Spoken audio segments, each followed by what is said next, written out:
Hey, what's up guys? Casey Dim here, TaxSaleAcademy.com. And thank you so much for joining me on today's live stream right here on YouTube.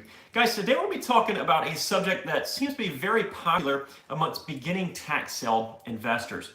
Today we're talking about buying tax sale properties pre-auction, or buying them before they were sold at the actual tax sale. The idea, of course, is to sneak in, work a deal out with the owner, buy the properties prior to the auction, and eliminate all the competition.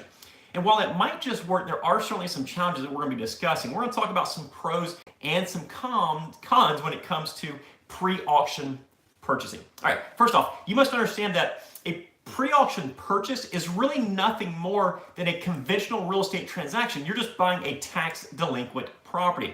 At this point, it's not technically tax sale investing, but many tax sale investors do buy properties in this manner as an additional way to acquire properties. Now, I could go on and on about this topic, and we actually do have a very in-depth workshop inside of our academy. So just understand that in this live stream, we're going to go over the basics of pre-auction purchasing. All right, there's two primary benefits and two primary drawbacks to purchasing properties prior to the actual tax sale auction. Let's first discuss those two benefits. The first one is going to be the most obvious, and the reason that it really interests so many people. And that is where you will avoid the competition at a tax sale. You'll be dealing directly with the owner. You have to bid against other people or anything like that. You and the owner. The purchase price will be whatever the owner decides to accept, whatever you can negotiate. If you can buy the property for what the opening bid would have been, maybe the back due taxes, plus a nominal amount that the seller will get, like a few $100 or maybe even a few $1,000, depending on the price, then everyone could potentially be a winner in the transaction, right? You eliminate the other bidders, and the owner will walk away with some sort of cash in their pocket instead of nothing. The other positive is that once the taxes are cleared, the title will be clean, excluding any other encumbrances, which we'll be discussing momentarily.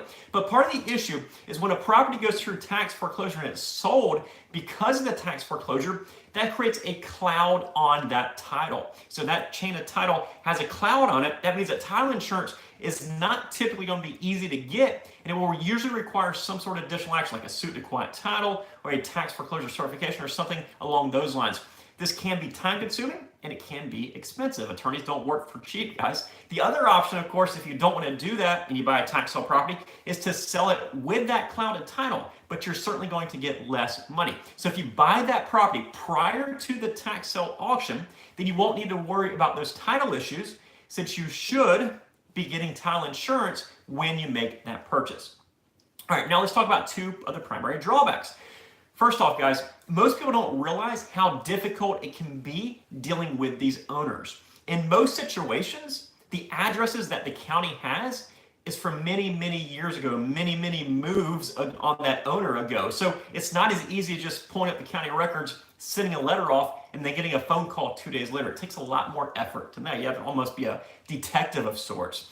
In other situations, and in a lot of situations, the owner might not be around anymore. They might have passed away. Or it could be a situation where there's multiple owners and maybe one of those owners passed away, or maybe they don't agree on how to sell their property, whatever it may be. And then obviously if somebody passes away, it could require a very lengthy probate period. And if you're buying a lot that's worth like $1,500 or $2,000, that probate period, if you were thinking about paying for it, it's probably not gonna be worth it, guys. It could be a situation where the owner just doesn't want to negotiate with you at all. They just don't want to sell the property to you. They don't care about the property. They don't care if they lose the property. Surely you think they'd rather get something than nothing at all. But in many situations, that's exactly what happens. The owner walks away with absolutely nothing, and they don't care because they wrote off that property a long time ago. Working with owners can be extremely difficult at times. The second drawback is something that we referenced earlier. When you buy a property prior to the tax sale, you're essentially, again, buying a tax delinquent property in a conventional transaction. This means that any liens or encumbrances will remain. There's no tax sale action. There's no foreclosure that actually wipes that stuff out. So all the liens, all the encumbrances, all the mortgages, they're still going to remain when you do pre-auction purchasing. There could be an outstanding mortgage or other type of lien. And of course, this has to be paid off by that seller out of the proceeds that you offer for that transaction. And this could really hurt your negotiation ability depending on how much money they own on those liens and those encumbrances. Because again, you're gonna pay them this much money, and out of this much money, they have to pay off all that stuff in order to get you clear title, including the back due taxes and all the liens and all that good stuff, right? Now, in addition to being able to establish clear title, you're also going to have an attorney that will close the transaction for you or do the abstract or title search. You have to get title insurance issued. And then, of course, all this stuff takes time and it takes money. And the seller, they don't want to pay for it because they're going to lose the property. They're just trying to get a few bucks out of it. So all this stuff adds up and it comes out of your pocket. So there might or there might not be room for all these expenses depending on the property that you're negotiating and the potential profit of that property. Now, guys, I wish that I could just sit here and tell you that buying properties pre-auction is an easy way to avoid the competition and you'll get an incredible deal every single time, but I just can't. The truth is that a well-rounded investor has many different strategies and techniques that they use to acquire real estate, including pre-auction purchasing. So guys, I hope this gives you a quick idea about the viability of pre-auction purchasing.